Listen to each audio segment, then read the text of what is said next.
Bonjour, je m'appelle Oumar Yoro Diouf et je vais vous présenter notre TP par rapport au password cracker et au tree. Les membres de mon groupe sont Lauriane Henriette Faye, Arfan Bodian, Simon Kamate, Amadou Salgueil et moi-même Oumar Yoro Diouf. Donc je vais commencer par le local password cracker. Dans le local password cracker, nous avons 5 fichiers.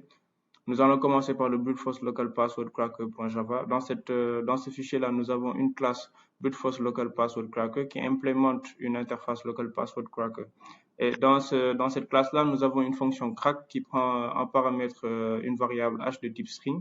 La fonction crack est de type string et elle retourne une chaîne de caractères. Nous avons choisi mot de passe 1, 2, 3 qui va représenter après le mot de passe à craquer. Dans le fichier dictionary local password.cracker, nous avons une classe dictionary local password cracker qui implémente local password cracker, c'est-à-dire l'interface local password cracker, une variable dictionnaire de type map. Alors, map est une collection de structures de données et on peut l'utiliser avec les méthodes put et get pour ajouter et récupérer des valeurs. Et ici, on a d'ailleurs utilisé la méthode put dans la fonction addWord qui prend en paramètre deux variables word et h qui sont de type string, c'est-à-dire chaîne de caractères. Et la méthode get, nous l'avons utilisée dans la fonction crack qui prend un paramètre h de type string et qui va récupérer la valeur de h. Donc, local password cracker est là. C'est juste l'interface local password cracker dont on avait parlé dans les deux fichiers précédents.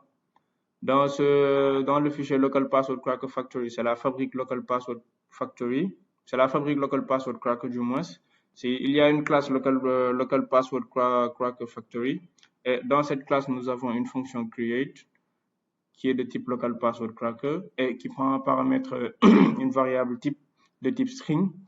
Et dans cette fonction, nous avons une structure de contrôle, le if, qui va permettre de comparer la chaîne de caractères type aux objets brute force et dictionnaire. Donc, dans le cas où nous avons comme chaîne de caractères brute force, le programme va utiliser la fonction brute force local password cracker. Et dans le cas où nous aurions une chaîne de caractères dictionnaire, le programme va utiliser le dictionnaire local password cracker. Et si nous n'avons ni brute force ni dictionnaire, le programme ne retournera rien.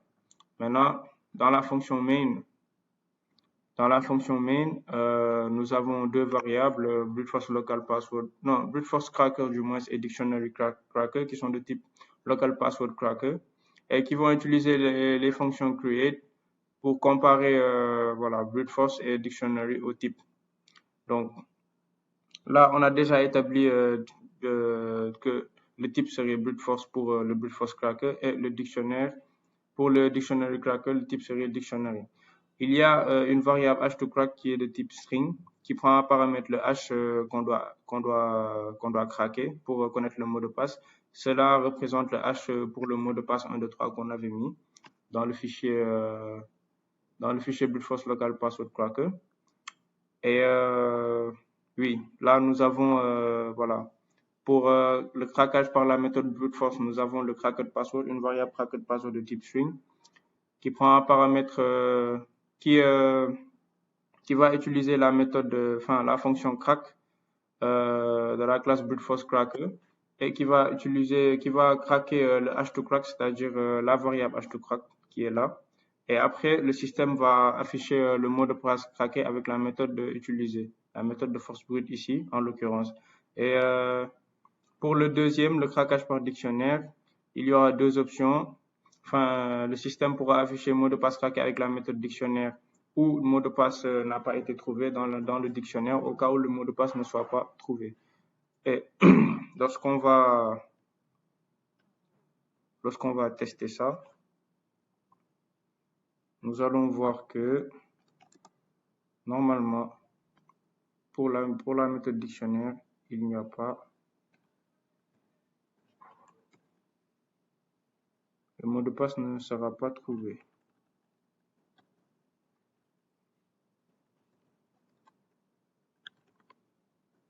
Donc, je fais un Java C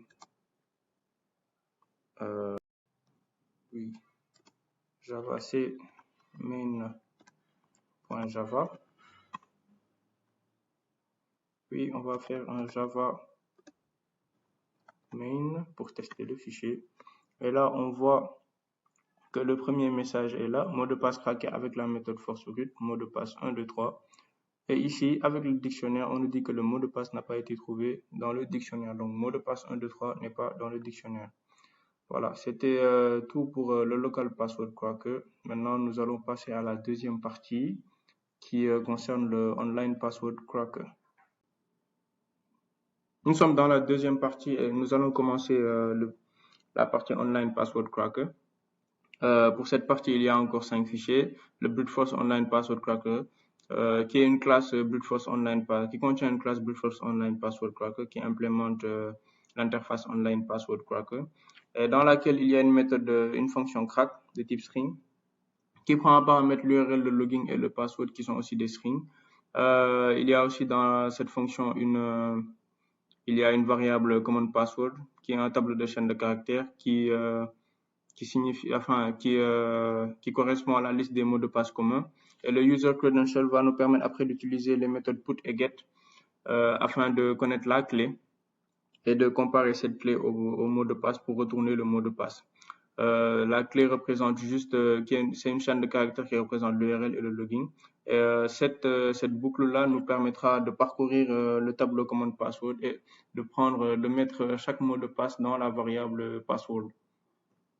Pour le dictionary password cracker, c'est une classe dictionary online password cracker qui implémente l'interface online password cracker.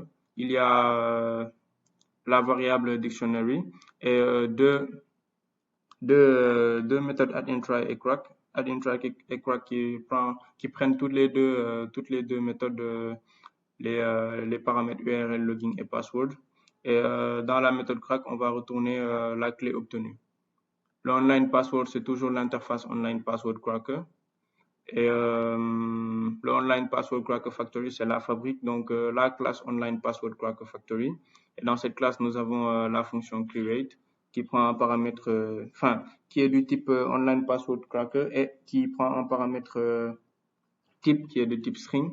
Et comme dans le local password, il s'agira juste ici de comparer le type à brute force et dictionary. Et dans le cas où on n'aura ni brute force ni dictionary, le programme va rien retourner. Maintenant, dans le main.java, nous avons deux variables, brute force cracker et dictionary cracker, qui vont respectivement utiliser l'attaque par brute force et par dictionnaire. Et nous avons ici deux variables aussi, l'URL et le login, qui vont nous servir après dans l'attaque par brute force et par dictionnaire pour les entrées. Voilà, c'est juste ça. Maintenant, nous allons passer au test. Nous allons passer au test. Okay. D'abord, entrons dans le online.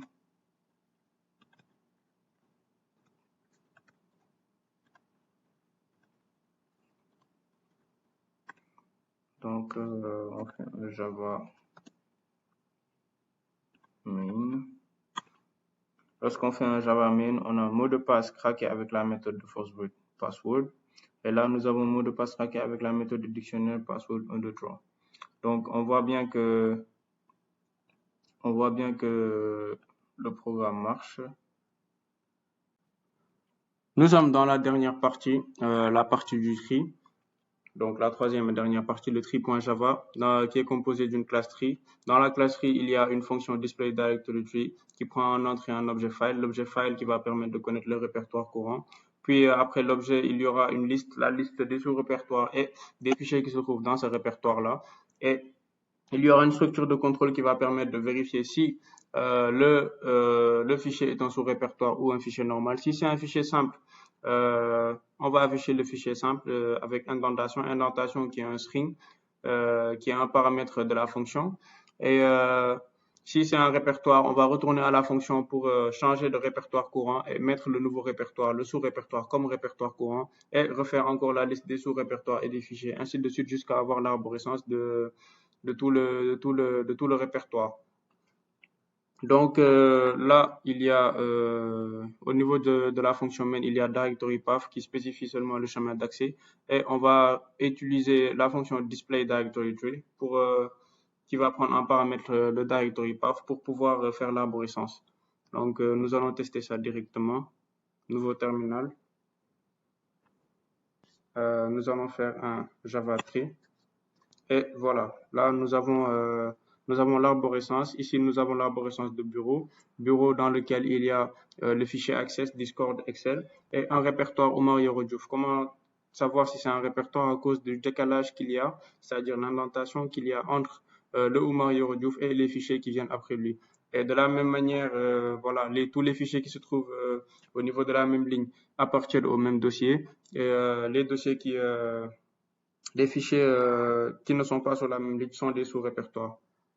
Donc, c'était ça, c'était tout pour nous. Merci beaucoup.